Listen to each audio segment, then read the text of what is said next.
За шимэнд дээрээс амрах гэж байна.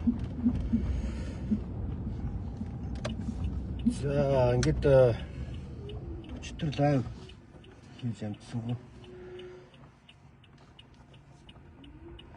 Нэг өдөр дахиад зандан шитрээ асуудал нөө төрийн байгуулалтын байнгын хоргоо дахиад үргэлжлэх байна. Батбомрын энх хоёр Монгол хаан жүжигийн зөвхөн зар сурталчилгаа дээр хийсэн нэг удаагийнх нь зүйлийг ил гаргаж байгаа юм байна. Дахиад зөндөө юм гарна уу. Маш их юм байна. Одоо тайвшрах бол болоогүй. Ерөөсөө энэ Монголд болсон сүүлийн 10 жилийн Монгол улсын эсрэг хийсэн тэгээ санхүү эдийн засгийн нийгмийн эсрэг хийсэн геноцидын хамгийн том нь нүүрсний асуудлууд байсан. Бүхнийг төрд авч ягаад юу болдгийг одоо сайн хараад ойлгоод авчих. Төрийн өмч ийм амар аюултай байдаг. Төрийн өмчөөр дамжаад нийгмийг маань хулгайлж байсан. Дарангууллын нийгэм болох гэж байсан. Ер нь бол болсон шүү дээ баг л тий. Дарангууллын нийгмийг хийхдээ яаж хийж ирснийг одоо дахиад яг олон удаа ярьсан дөө тий. Тэгээ одоо дахиад нэг санацгай бүгдээрээ. Яагаад ийм ичгүү сонжуулгүйгээр тий ийм цадаггүйгээр ийм итгэлтэйгээр ийм их асар аврах том хэмжээний авилгалыг хийчвэ. Ийм дээрэм тонолыг хийчвэ гэхээр энэ итгэлтэй хийгдсэн бохоо. Тэгэд сүүлийн одоо 2017 оноос хойш Монгол улсад батлагдсан маш олон хууль эрх зүйн орчнууд яг иргэний эсрэг чиглэсэн. Нийгмийн устгахад зориулаад. Тэгэхээр тэгээд чиглээд ирэхлээр эцсийн дүндээ бол тэр улс бол дарангууллын улс болчихдог л доо. Тэгээд яг дарангууллын улс болгох үндсэн суур хуулиуд бол хийгдсэн байсан Монголд. Одоо цөөхөн эддүү хуулиуд байна. Иргэний эрх хэрэгчлэг хязгаарласан гомлсон тийм. За тэр сайн санаж байгаа бол эрхчлөөний нэртэй хуулиуд орж ирсэн шүү дээ. Тэгээд хэн оруулж ирж байсан. Учрал одоо тэр хууль бол ерөнхийлөгчийн хоригт ороод улсын хурлд баталсан шүү дээ. Тэгээд тэр ямар нэртэй хууль байсныг одоо бүгдээрээ санаа л та. Захин орчимд иргэний эрхчлөөг хамгаалах тухай гэдэг нэртэй хууль байсан шүү дээ. Захин орчмоор үлдэгдсэн тэг хүүхдийн эсрэг ч юм уу эмэгтэйчүүдийн эсрэг хийгдсэн тэр гэмт хэргийн статистик судалгаанууд нь байдаг байхгүй. Тэр бүр тийм нийгмийг донслох хэмжээнд ерөөсөө очиагүй. Тэгтэл бол нөхдүүд бол тэрүүгээр барьж авч түрээ авсан. Тэр хуулийн дээр ингээд тодорхой заасан юм шиг 50000 дагагчаас дээш дагагчтай аккаунтуудыг хувь аккаунтуудыг хэвлэл олон нийтэд харилцах сувг гэж үзнэ гэж хэлсэн байхгүй. Тэр нь ямар учиртай гэхлээр хэрвээ тэр аккаунтаар дамжуулаад үзлээ бодлоо эдгээр хийлээд тэрийг нь хуулийн байгууллага шалгаад эхлэх юм бол эрүүгийн хууль үүсэх боломжтой байхгүй. Энэ иргэнийг боомлсон зорилготой юм гэсэн. Ер нь бол улс төрт бол нэг юм байдаг. Улс төрчдийг шүүмжлэх, улс төрчдийг бүр доромжлох бол эрхийг нь иргэд эдэлдэг байхгүй. Иргэд эдэлдэг. Улс төрч хүн гэдэг чинь өөрөө улс төрт бол сайн дураар орж байгаа нэгдүгürt. Хинч хэнийг ч хүчээр сайн тэгээ албадан шахалгаар улс төрт оруулдаггүй. Тэгээ өөрөө тэр сонголтыг хийхдээ нэгсэндээ иргэн хүн улс төрт орохдоо иргэдийн өмнө тэгээ за миний төрсөн намтар энэ байна. Миний аав ээжийн гэр бүл энэ байна. Миний ашиг орлого энэ байна. Би ийм боловсролтой. Би тэгээд ийм найз нөхдөдөө ийм ах トゥ хамаатан садантай бүх юм ингээ хувийн одоо нууцлаа бүгднийг олон нийтэд дэлтэй байдаг. Тэгээ миний итгэл үнэмшил энэ байна. Би ийм зүйлийг хийх гэж байгаа гэдэг. Олон нийтэд хүлээн зөвшөөрөгдсөний дараа улс төрт сонгогддог. Тэгээ тэр юу гэсэн үг вэ гэхээр иргэний эрхээс татгалзаад байгаа байхгүй. Улс төрч хүн бол улс төрт орж ирдэг нь тэгээ улс төрийн албан тушаал хашиж байгаа, төрийн хүндрэлд албан тушаал хашиж байгаа гэсэн гудамжинд байгаа иргэн оюун бат надаас олон илүү их эрхчлөөгөө татгалзахыг хэлээд байгаа. Иргэний эрхээс татгалзахыг улс төрт ордог. Тэгээ нэгэнтээ улс төрд ороод иргэний эрхээсээ татгалзчихсан хүмүүсийг бол шүүмжлэх, хянах, эрх үүрэг нь иргэдэд байгаа. Тэрийг нь улам нэмэгдүүлэх тухай ойлголтыг эрхчлөөний ойлголт. Тэрийг хязгаарлаж болдоггүй, тэрийг зохицуулж болдоггүй. Тэгэхээр ийм зүйлүүдээс болоод улбаатайгаар хуулиуд өөрөө иргэний эсрэг чиглэж эхэлсэн байхгүй. Жишээ нь одоо маш тодорхой хэлэх юм бол эрүүгийн хуулиуд, зөрчлийн хуулиуд, шүүмжлэх таслах ажиллагааны тухай хуулиуд, тий, байцаан шийдэх ингээ олон төрлийн хуулиуд иргэний эсрэг чиглэсэн. Иргэн үнийг ер нь бол маш хатуу хууль руу ингээ чирж явагдсан. Гэтэл яг эсрэг талдаа болохоор авилгал албан тушаалын гэмт хэрэгтнүүдийг эрүүгийн хуулийн дээрээс хэд хэдэн заалтуудыг нь устгацсан бохгүй. Тэр ямар зорилготой байсан гэхээр одоо энэ авилгал албан тушаалын гэмт хэрэгт холбоотой оролцсон их мэдлээ ашигласан энэ хүмүүс чинь 40 сая төгрөгөөр торуулаа ялаж чөлөөлөгдөд байгаа юм байна. Тэнцэн харгаж захиал эсвэл нэг гав мав зүгүүд ингэ. Энийг хуулиар хийсэн бохгүй. Ийм хийх цаад санаа нь энэ хулгай дэрмээ хийх нөгөө талдаа энэ дарангуулын нийгмийг бий болох зорилго нь байгаа шүү дээ. Тэгээд тэрийг хийж чадсан маш хурдтай байсан. За тэгээд одоогийн байдлаар ингээ яригдж байгаагаар 60 орчим хууль. Тэгээд Монгол улсад хууль өргөн барьж, хууль хэлэлцэж батлах журмын тухай хууль гэж үү. Тэр хуулийг зөрчилсөн байхгүй. Тэр яарав талтай гормоор гэд батлаад яваад байгаа. Тэр болгоны ард бол хууль хулгайлж ирсэн. Тэгэд ийм зүйлүүдийг хийхдээ маш олон хууль дүрмүүдийг зөрчиж хагаад дандаа нууцлалын гэрээтэй байсан байгаа. Зүгээр л тэр жүжигийг нууцад тавьж тавина юу гэсэн үг юм. Аливаа улсад бол нууц бол байдаг. Төрийн нууц бол байх ёстой. Тэр нь гэхдээ юу юм гэдгийг хууль заасан байдаг Монголд. Дэлхийд даяар заасан байна. Монголын батлан хамгаалах айрын аюулгүй байдалтай холбоотой төсөв санхүү мөнгө орлого бүгд нууц. Энд бол төрийн нууц. Тагнуул цэргийн армийн хөрөнгө оруулалтууд энэ. Тэнд явж байгаа олон зарлалтай холбоотой. Улсын төсөвдөр ч гэсэн орж ирдэг тэр нууцлалын төвшөнд хилэлцдэг. Тэгэхээр одоо зүгээр ингээд иргэний эдийн засгийн ач холбогдлын бүх гэрээнүүдийг нууц тавиачаад зүгээр л нэг муу соёлын арга хэмжээг хүртэл нууц тавиаж байгаа хийсэн байгаа. Ингэжж дээрэм гэдэг. Одоо бол яг ингээ ил болж байгаа 5 толгой асуудлууд, нүүрсний асуудлууд, энэ офтек гэрээнүүдийн хулгаануудаас дутгааргүй маш олон хулгаанууд яригдж эхлэх байгаа. Тэгээд тэнд одоо товчхон дурдах юм бол нөгөө ковидын 20 их найд яригдаг байгаа шүү дээ. Бас нууцтай байгаа. Ковидын төсөв ил болоог байгаа. Тэнд хүмүүлийн тусламж өгч байхад эдгээр хулгай хийжсэн. Дэлхий бидэрт монголчуудад тусалж байсан хүмүүлийн тусламж өгч байсан. Хэдэн 10 сая, хэдэн 100 сая долларын тусламжийг эдгээр хулгай хийж идсэн. Хүмүүсийн зовлон дээр хулгай дэрмээ хийж исэн. Хүмүүлийн тусламжийг хулгайлж исэн хулгайч нар шүү дээ. Тэгэхээр энэ хулгай яригдаг байгаа. Энийг ярих ёстой. За маш олон онц дэглэм зарласан. Онц дэглэмүүдийн ард бүгд хулгай байсан. Маш их хулгай байсан. Нүүрсний хулгаанаас дутхгүй маш их хулгай байгаа. Эрдэнэ төлбөрийн онц дэглэм одоо албан ёсоор цуцлааг байгаа. Эрдэнэ төлбөрөөс юу гарч ирэх юм бөөмд. Хэдэн тэрбум долларын авилгал хулгай дээрэм гарч ирнэ шүү. Энэ сангууд байна. Тэгээ одоо сүүлд тэр яг хуу сайн шалтгаан хошуулагчдын холбоо гэдэг энэ малчтад өгж байгаа зээлээр дамжсан хулгайг яриад эхэлсэн юм. 17 сан байгаа шүү дээ. 18 сан байна. Энэ сангуудаас хэдэн тэрбум долларын хулгай гарч ирнэ. Нэрэн шүү. Энэ хамгийн эмгэнэлтэй нь тэр сангуудын ард явсан энэ хулгай дээрмнийд таны оролцоогүй хамаагүй та бүгднийг өдөр болгон төлөвлөж байгаа. Яг амьдралаараа төлж байгаа. Тэрний хохирлыг төлж байгаа. Яг одоо ч төлж байгаа. Одоо энд ингээ яриад сууж байхад ч төлж байна. Бүгд төлж байгаа нэг.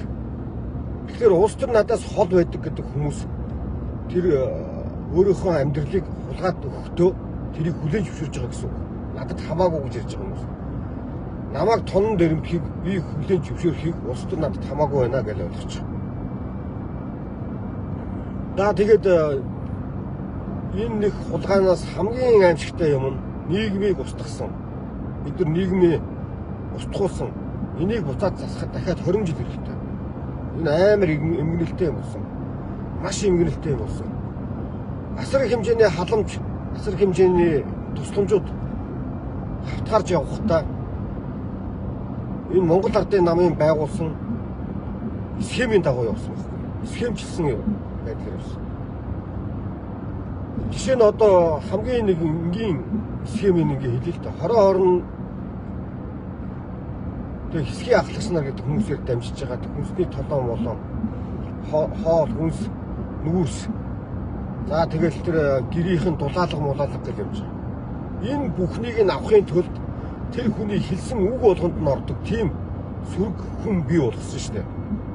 Тэр хүмүүс бодох, сэтгэх, ойлгох ямар ч юм үлдэхгүй, орон зай үлдэхгүй. Тэр хүмүүсийн яг заасныхын дагуу амьдарч эхэлдэг. Тэ?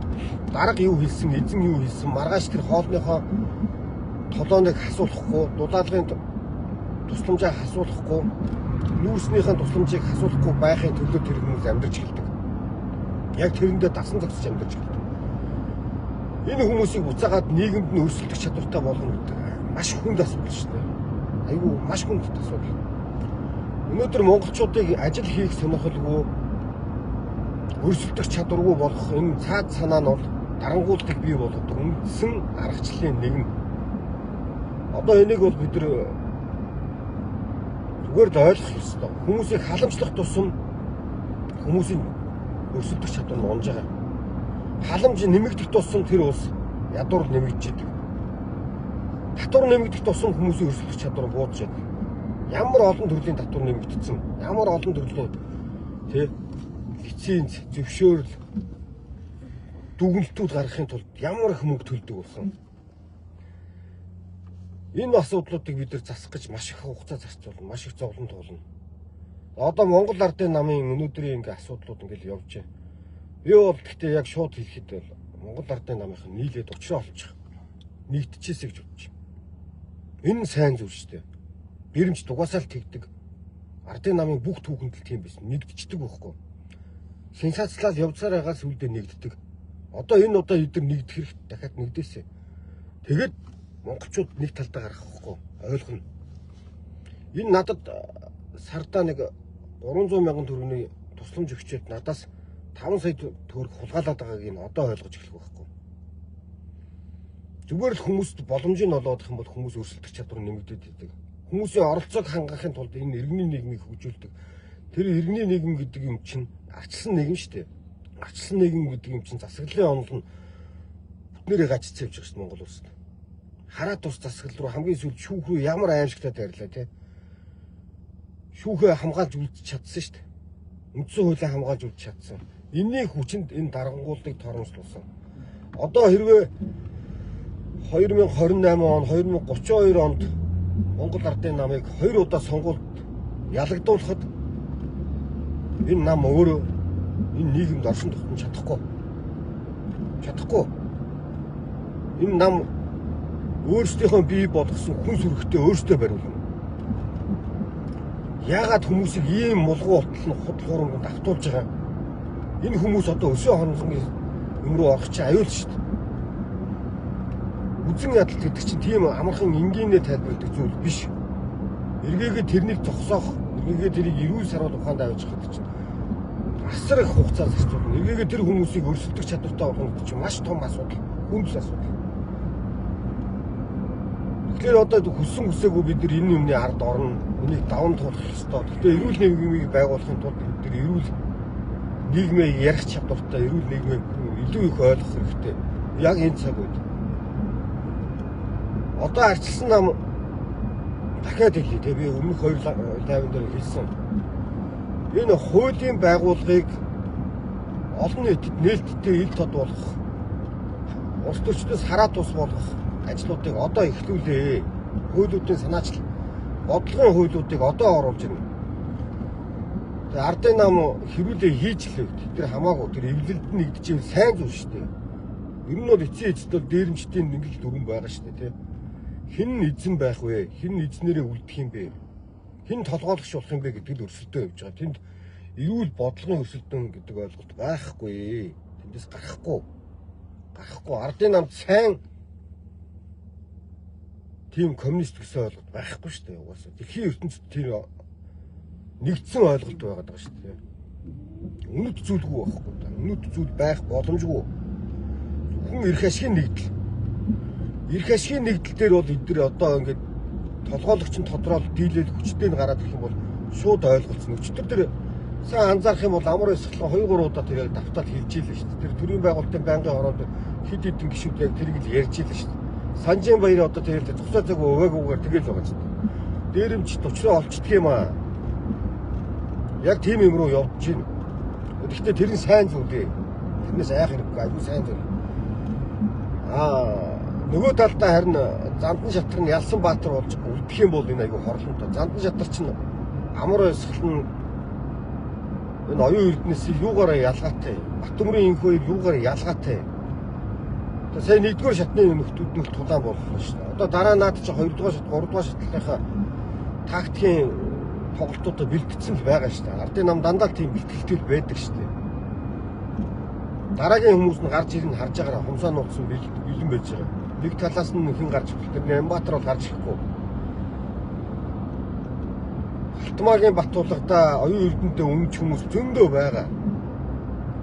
Хүн насан туршийн барьцаанд орсон хүмүүс байгаа шүү дээ. Алтмаагийн Батуулга Кремльд насан туршийн барьцаанд байгаа. Оюун эрдэнэ насан туршийн барьцаанд байгаа. Яг тэд шиг өөрсөнд нь бас барьцаанд байгаа хүмүүс зөндөө байгаа. Тэр хүмүүс юу нэг тэр Монголын сайхан майхан тэр ард түмэн гэдэг юм чи зүгээр манкурд гэсэн үг шүү дээ. Тийм итгэл үнэмшил байгаа болохос хизээч тэр эрүүл нийгмийн тухай хизээч ойлгож бодож сэтгэж чадахгүй байхгүй. Тэгэхээр ийм юмд нь битээ автаасаа л гэж би бодож байна.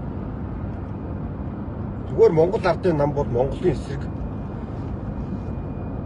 гай гамшиг байхгүй. Дээрэмчдийн бүлэг. Тэр тэндээс бид сайн сайхан зүйл гэрэл хийгээ хүлээн гэвэл энэ бол галзуурл. Галзуурлаас одоо салах цаг нь одоо л ирсэн байна. Тэгээ бид нар эрүүл нийгмээ яриалах юм бол эдний орон зай хумигдаал байна. Зогсоо зайгүй хумигдана. Яагаад орон нутгийн бие даасан байдлыг устгаж босоо удирдлагатай болгосон гэж бодчих тий. Нутаг захиргаа нийлж түүний удирдлагын тухай хуулийн 25-аас 58 дугаар бүлгүүдийг бүгдийг нэг сайн анхааралтай уншаарай заяа. Тэр аймгийн засаг дарга аймгийн иргэдийн төлөөллийн хуралч нь төлөөллийн байгууллага биш шүү дээ. Ерөөсөө тэр иргэдэд төлөөлөх чадваргүй болцсон байна шүү дээ. Тэр чинь зүгээр устгацсан байхгүй юу?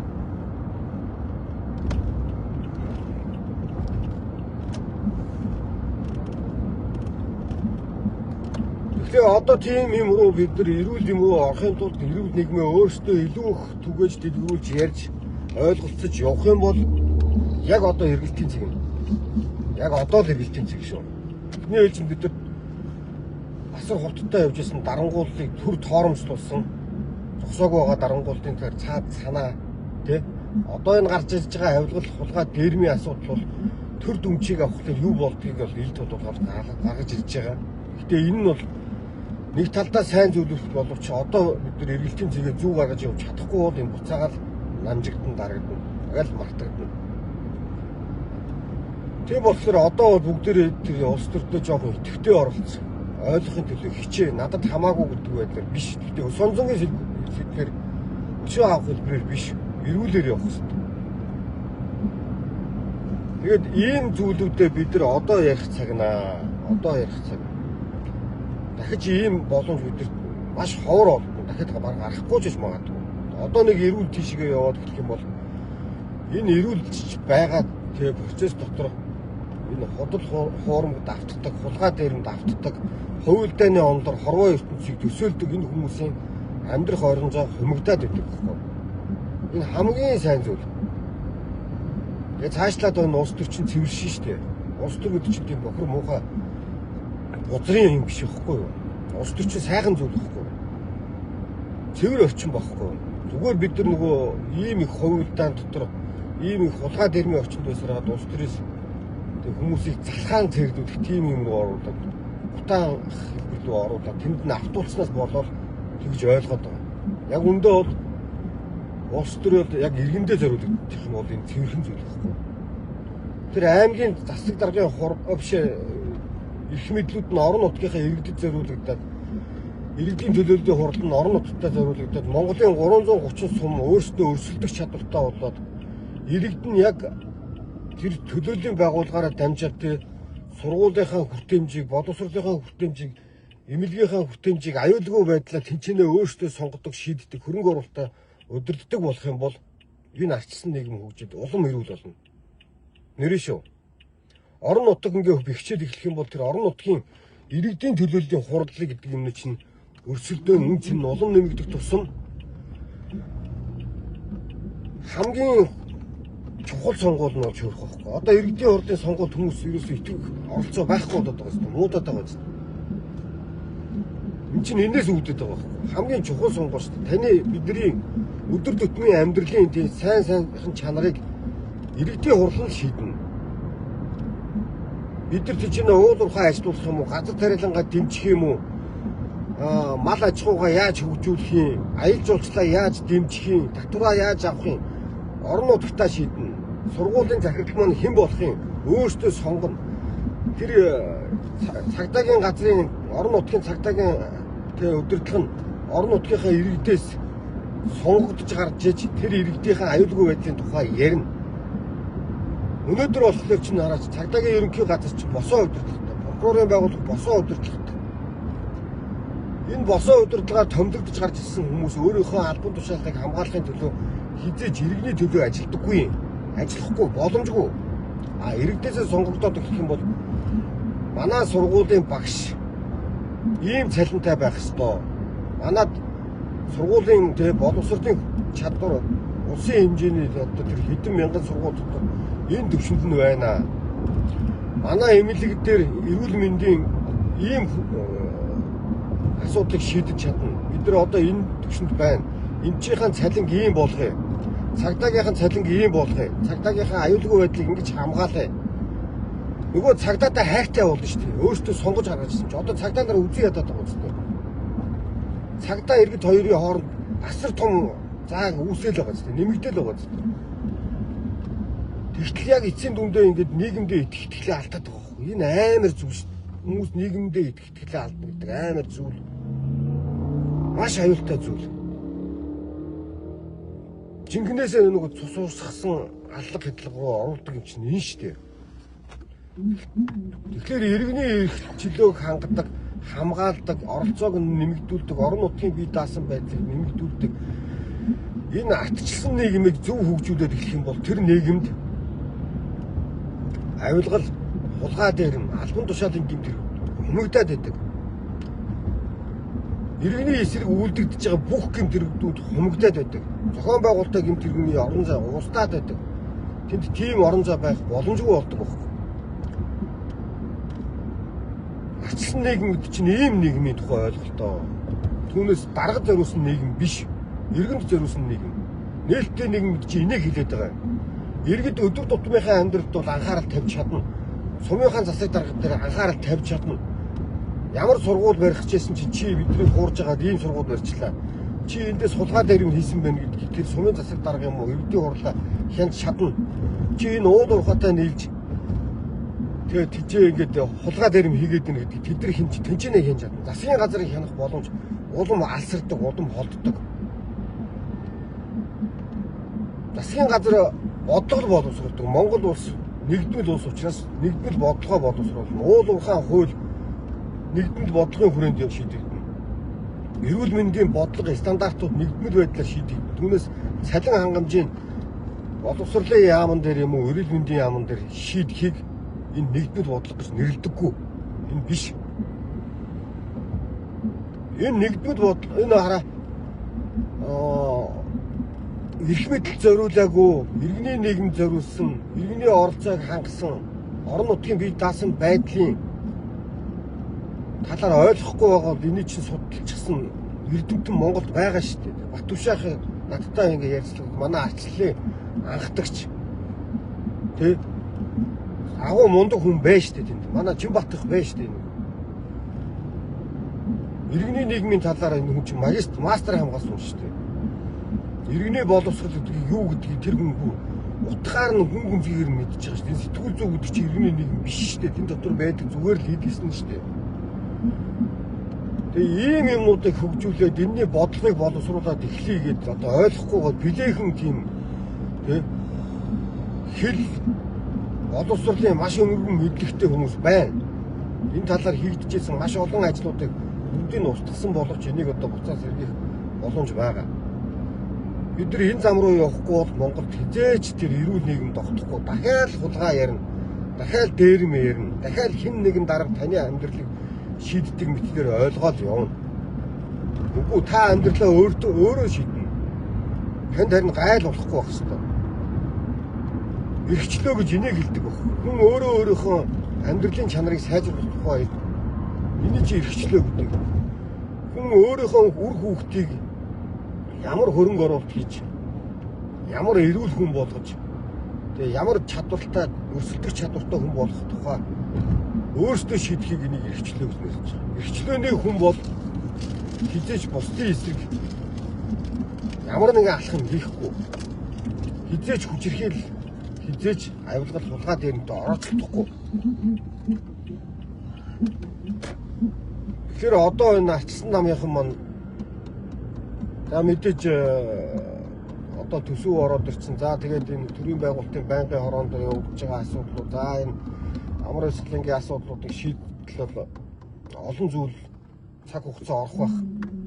Гэхдээ энэ цаг хугацаа дуусна. Тийм учраас одоо энэ хуулийн төслүүдэд боловсруулаад хэлцүүлгүүдийг хийгээд иргэний боловсруулалтаа анхаарад энийгээ хөгжүүлэхэд бодлого, стратеги, тактикуудаа гаргаад олон нийтэд танилцуулаад дэмжлэгээ аваад одоо эхлэмээр байна.